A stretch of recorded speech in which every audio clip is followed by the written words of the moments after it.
obviously a great college basketball atmosphere.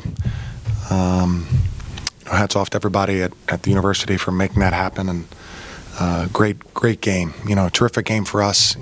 We were tremendous defensively.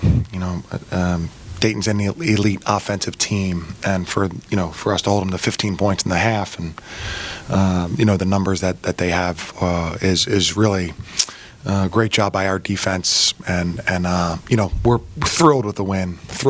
And again, a lot of credit goes to Dayton, because their Coach Grant, Dayton, their sustained success allows for this kind of game atmosphere to happen. So I give them a ton of credit, first-class operation, and we're thrilled with the win and looking forward to Wednesday. Chris, what was the key to the defense? Obviously, both teams. Yeah.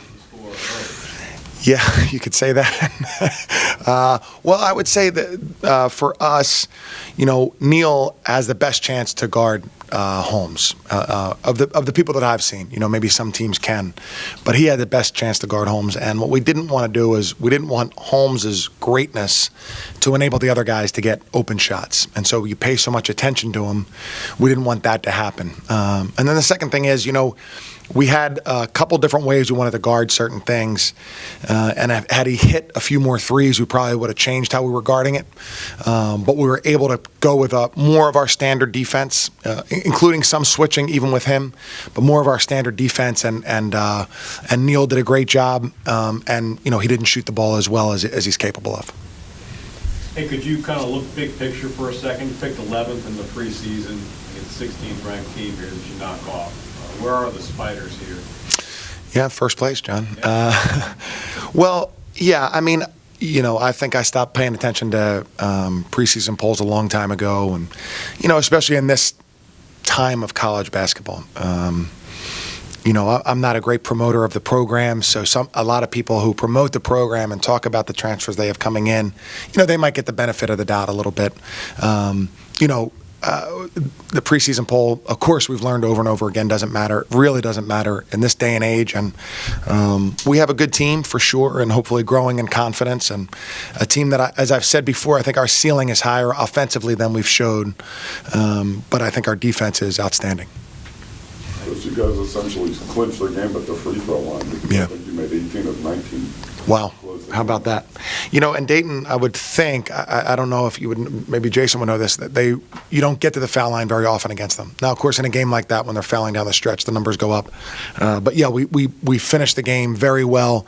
I wish we had fouled a little bit less there at the end, but we finished the game in terms of pressure. We had the 1 5-second call, but after that, we were very good. The pressure and free throw shooting was excellent. And then you have to be good at those. Chris, what kind of vantage point did you have when Jordan is isolated on the left wing, now late in the second half on Holmes? He's just backing Yeah. down, and then just before the shot clock expires, he gets that turn. Yeah, against Holmes. And, Jordan, he's great at that shot. But now Holmes presents a whole different challenge. And to get the ball up and over his outstretched arm, Holmes also not just a great natural defender. I mean, he has great instincts and footwork. And so he contested as well as you possibly could. That was a big-time shot. And you're going to need shots like that. You're going to need plays like that to win a game like this.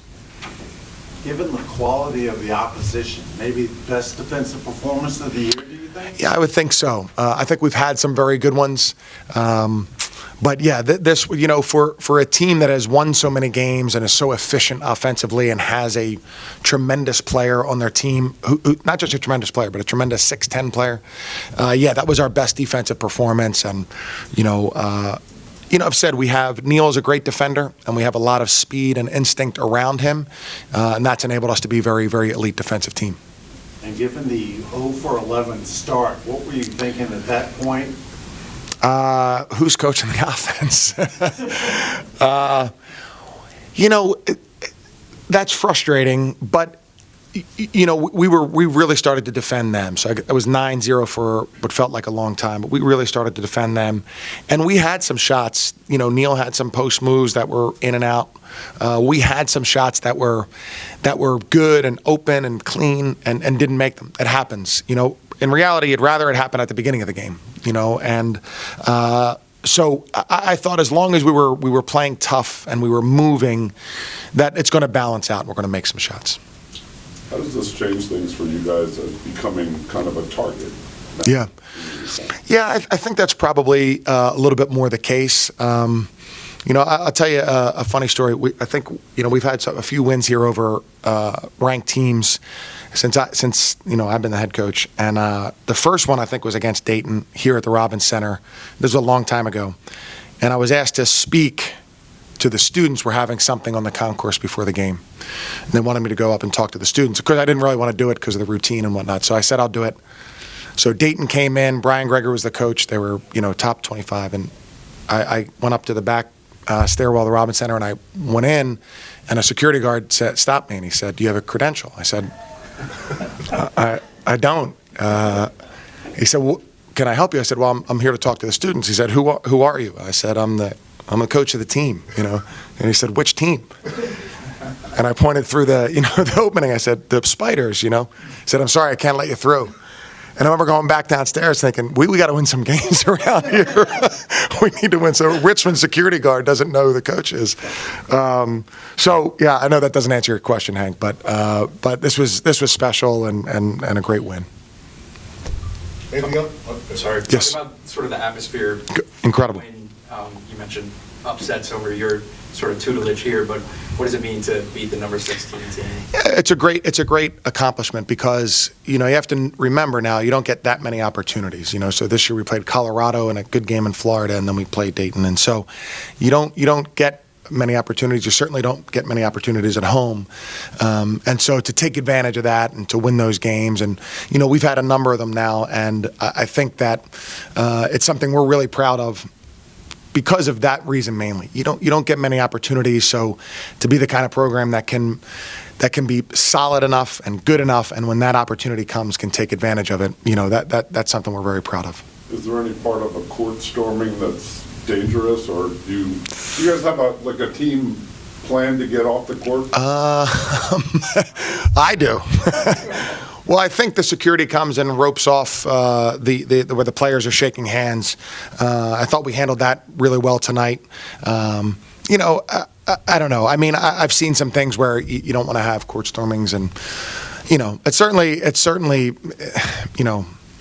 there's some great ones in college basketball, and it's fun to see and fun to be a part of, and hopefully everybody can be safe. And those guys did a great job at Richmond tonight. Hey, could you start by describing the Spiders' defensive effort that allowed them to kind of surge ahead there? Yeah, I mean, that was an amazing defensive effort by everybody involved. All the players, all the coaches, a phenomenal scout against the top 16 team in the country, and we came in there and they had 15 at the half. It was like unbelievable stuff. The crowd was another defender on the floor for us. That was amazing by everybody involved. And what changed when Holmes went out?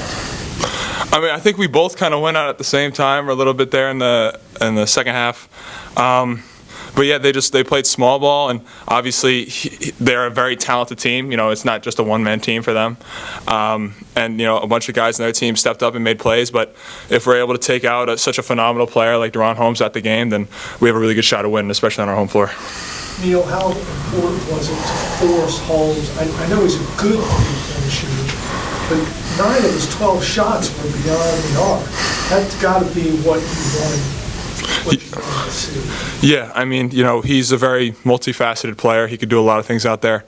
And obviously he's a pretty good shooter, has good statistics this year. But, we just wanted to make it, make it hard for him in the paint where he looks phenomenal, and just make it look like to just try and make him shoot tough threes over length, and that's what we did. What kind of vantage point did you have when Jordan was backing down Holmes there late on the left side of the floor and hit that fadeaway? I mean, he's special. He's special.